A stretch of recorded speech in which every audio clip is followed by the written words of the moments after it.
This is Inside Mside, your favorite podcast for all things Morningside. Here's stories from students, alumni, faculty, and more about what makes the Morningside experience so special. Welcome into this episode of Inside Mside. My name is Bailey Zubke, and I am your host today. Joining me are Twyla Rosenbaum and Mark Nielsen from the accounting program here at Morningside. So let's start talking with both of you about the history of the accounting program at Morningside and the work that was done to revive it, a handful of years ago. Okay, I'll start off. I've been here for 20 years at Morningside, and when I first came to teach, we had an accounting program, and then because of lack of enrollment, it kind of went away, and you could still have an emphasis in accounting, but there was no longer an accounting major, and we saw that as a huge detriment because there's such a shortage of accountants, and so we were able to revive that program and bring it back in 2016. And so I had been with Morningside, and then we also hired Mark. So I'll let Mark discuss a little bit about the program that we brought back because it's pretty unique and compared to some other schools. And part of the changes when we brought it back is we wanted to make sure the students had two paths. One would be a normal 4-year program, an accounting degree that very similar to all the other majors on campus, where they would get an accounting major within 124 credit hours. But the CPA, in order to sit for the CPA exam, there's an additional requirement to get 150 credit hours to sit for that. And so one of the challenges was to devise another major that would allow students to come out of our program just ready to go and sit for that CPA exam. So that was the founding of the public accounting major, and that is a 150 credit hour program that maps out to the CPA requirements. Okay. And you alluded to it a little bit, but what kind of sets the accounting program here at Morningside apart from what other colleges and universities typically would do with a program like accounting? Well, I think a couple of things. One is our dual track program where you can choose managerial or public. And then the other thing that I like to brag about for our program is we are very high on experiential learning. And that doesn't just include internships and externships. It includes the opportunity for students to do the VITA program, to attend conferences. Those conferences can be the UNO Accounting Speaker Series in Omaha, the Midwest Accounting and Auditing Conference up in Minneapolis. We also take students to national conferences, and through the IMA, most recently I took students to Pittsburgh to a National Student Leadership and Accounting Conference. So we're very high on those experiences. In addition, I think the experiences happen in the classroom too. True. So within our classes, I'm going to pick on my tax class. My tax classes, they're doing tax returns there. And so when they go into their internship or full-time job situation, they have a number of returns under their belts, the experience of doing that. In an audit, we do a simulated audit there as well. And I know, Twyla, you do a number of experiential learning items in the classroom. Right. I'll follow up. In forensic accounting, for example, the last time I taught that, it's on an every other year rotation, but the last time I taught that, I had 4 different speakers come in from industry. 2 of them were FBI agents and talked with the students specifically about cases and different experiences that they had during their years as a practice as a forensic accountant. So just bringing those speakers into the classroom gives these students an idea for perhaps an opportunity that they had not even thought of before. Mm-hmm. And both of you have worked very hard to get the credentials you have and to be able to teach the things you teach. So why don't you share, both of you, a little bit about some of the things you have done to stay informed in what's going on in the accounting world? Go ahead, Mark, you start. Yeah, so both of us are CPAs from experience and years of hard work with that. And Twyla has a number of other designations beyond that. My area of expertise, I've done audits, financial statements, but I try to have a little more focus on the taxation side of things. So in terms of staying current with that, I have worked various tax seasons at various firms to stay on top of the rule changes. In 2018, there were a number of rule changes that came down the pipe, and so I felt at that time I really need to work a couple seasons just to make sure that I was well versed with those changes. After all, that's what I'm teaching. Now there haven't been as many the last few years, so I have not worked those, but that's usually how I would stay on top of that, in addition to the continuing ed that we have to do. Mm-hmm. Yeah, so there's considerable continuing education requirements to keep up our licenses, and so we're constantly in classes and going to conferences where we're listening to speakers, or taking a class in data analytics, for example, to keep up the hours that we need to keep up in our profession. So that's a big one right there. And as well, like Mark, he specializes in tax. My specialty is really on the forensic side. And so like Mark, I've done some outside work as well. And, the last case that I worked on covered a span of over 3 years. It did settle out before it went to trial. I was kind of looking forward to the trial, but it was a multi-million-dollar case. And just to be able to work on something like that outside of academia is really a neat thing for us. And we're fortunate that, we get to do that here at Morningside. Yeah. Mm-hmm. And how do you guys encourage students to, I guess, follow in your footsteps, so to speak, and continue educating themselves and having that love for just a lifelong learning experience? Well, I think we model it very well, because we take them to conferences. We tell them, hey, you're going to this conference with us, but by the way, we're getting 2 hours or 4 hours of continuing professional education, and this is what you can expect when you're out in the working world too. Mm-hmm. And just talking about those, I've also encouraged our students, because I do hold multiple licenses, to think about, okay, you should all be thinking about the CPA, but there are other designations, including some that neither one of us have, but we encourage them to explore those opportunities. And when we take them to these conferences, they have the opportunity to talk with people from the FBI, if they, or to talk with somebody from the IRS if they want to become an enrolled agent, for example. There's a whole program where they can go down that path. So by going to these conferences, by bringing people in,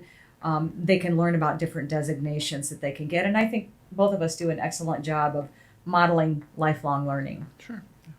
And having a lot of different ways that accounting students can get involved on campus is obviously also very beneficial for the program. So tell me a little bit more about some of the clubs, organizations, different activities that Morningside students have available to them in terms of accounting type things. Oh, for accounting? Well, I'll start first with Accounting Club.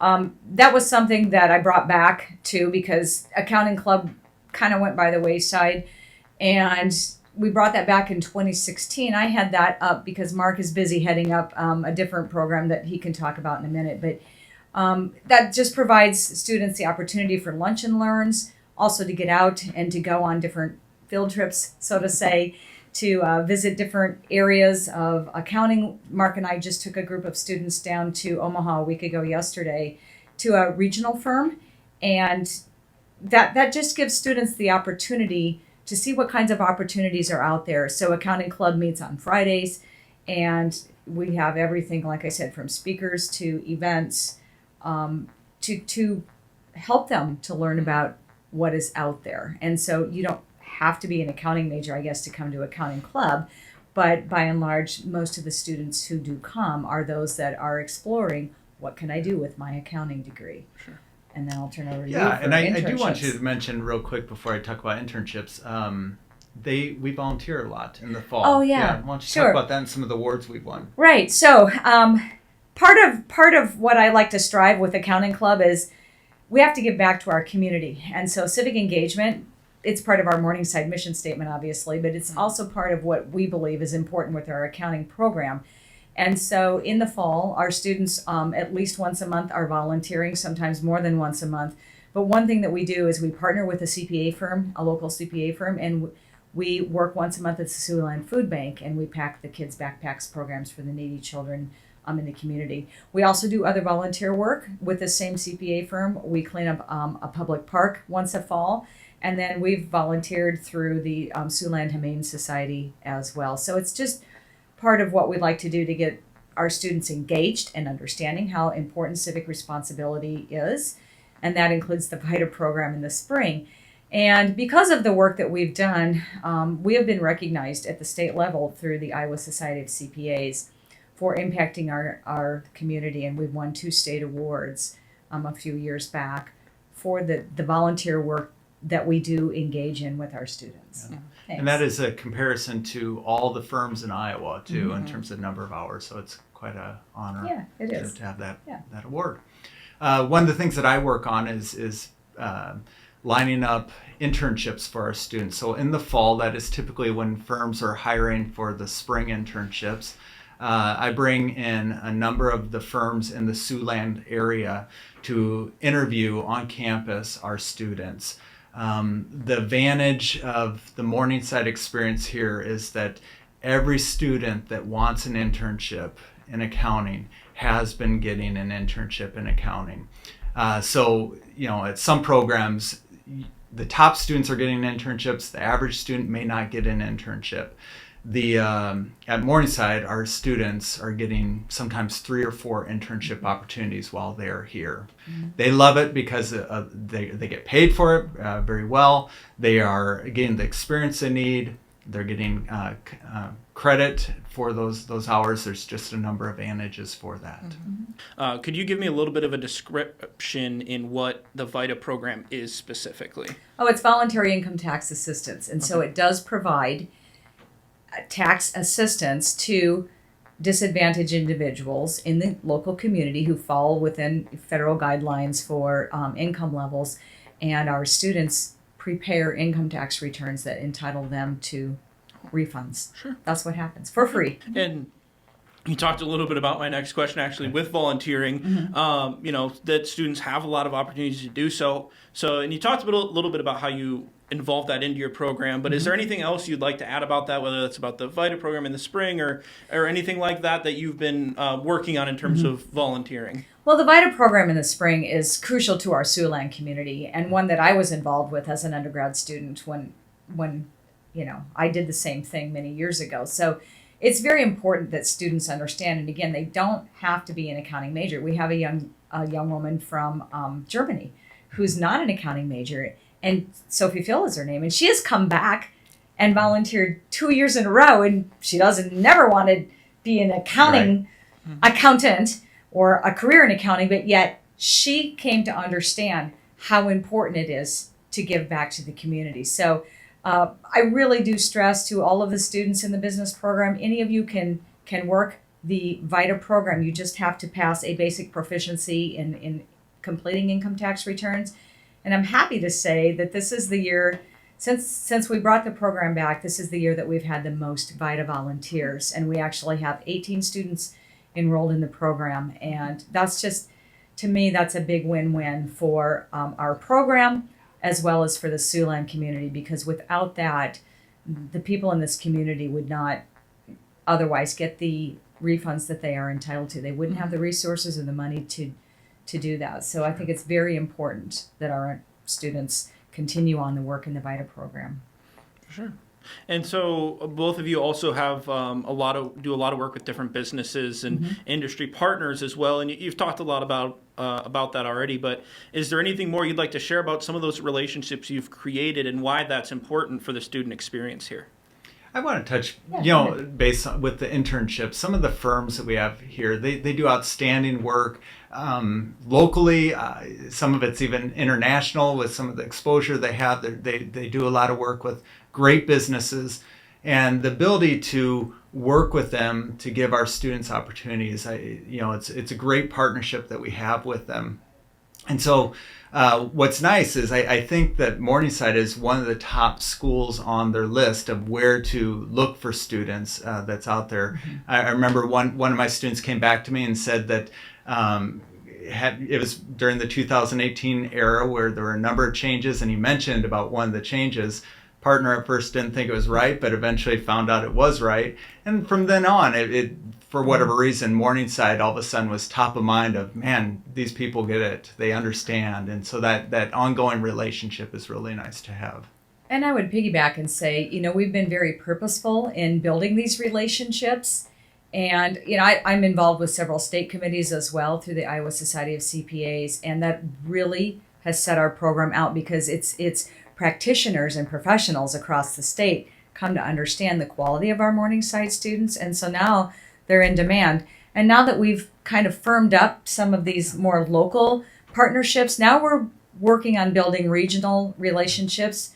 And that includes Minneapolis and Omaha and Des Moines, as far as having firms actively wanting to recruit from our small campus here. And Ide Bailey, for instance, we were down there in Omaha last week, and now they're coming back to our campus because they're so impressed with the students that we took that they're coming back on campus next month. And that's very purposeful on our part. Yeah.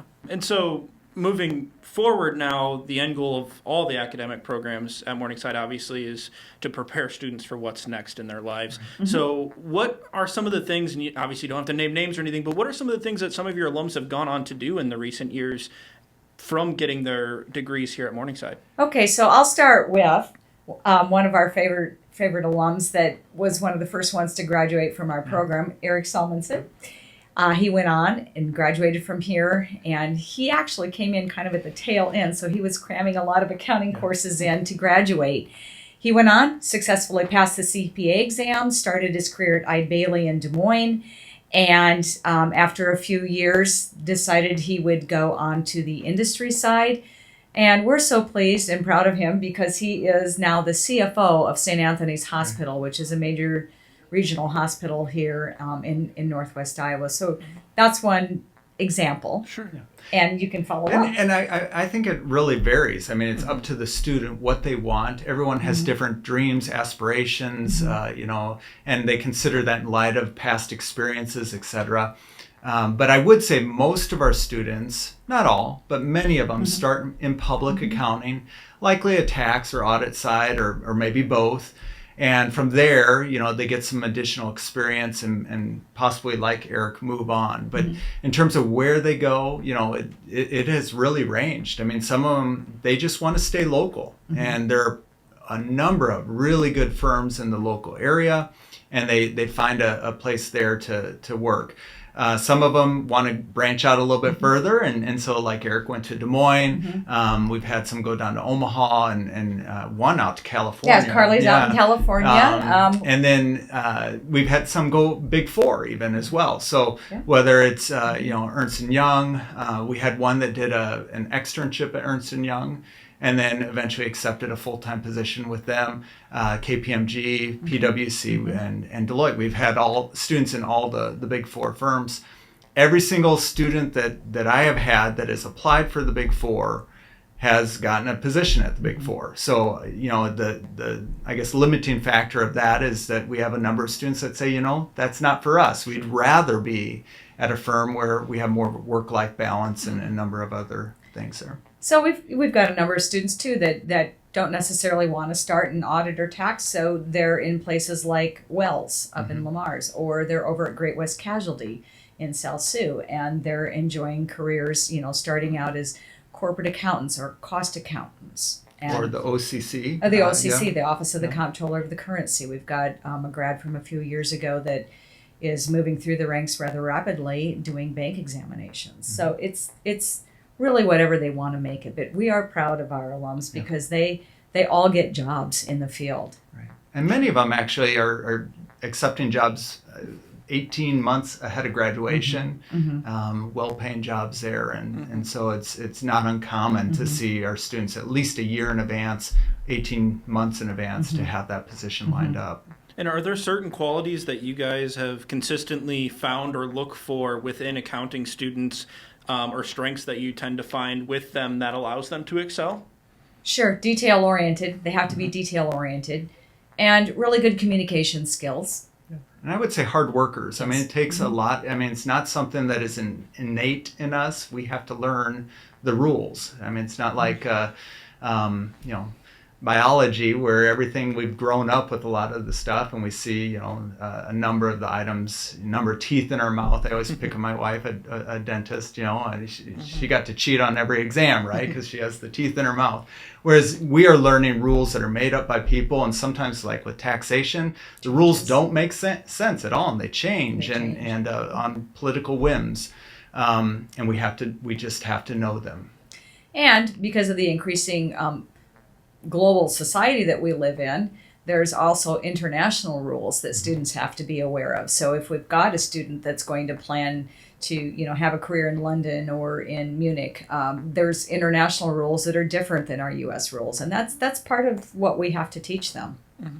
And that kind of ties in a little bit to the next question, which is what do you see the future of the accounting industry? What do you see in the future of the accounting industry, and how do you continue to adapt your program to respond to those changes and things that are still kind of unforeseen, I guess? So one of the big changes, this CPA exam is actually being revised here this year. So in 2024, January 1st, 2024, there will be a new exam for the CPA exam, and a number of things are going to have to fall in place because of that. One of the big things that the profession is identifying we need our students to know is data analytics. So one of the things that we are incorporating into our program is we have a data analytics course being taught by a person that is doing that. It's an adjunct from Great West Casualty, and he's teaching that to our students so that they can use big data to make decisions, etc. And he's an alum from Morningside, by the way. He was a computer science major. Mm-hmm. So that obviously, helps a lot too. So I guess that's kind of all I have left for questions. Is there anything else that, I glossed over that maybe you'd like to add or share with us today? We love our jobs. Yeah, for sure. It's a great place to be. Yeah. All right. That'll do it for us today. Thank you for joining us on this episode of Inside Mside, and we'll catch you next time. Thank you. All right.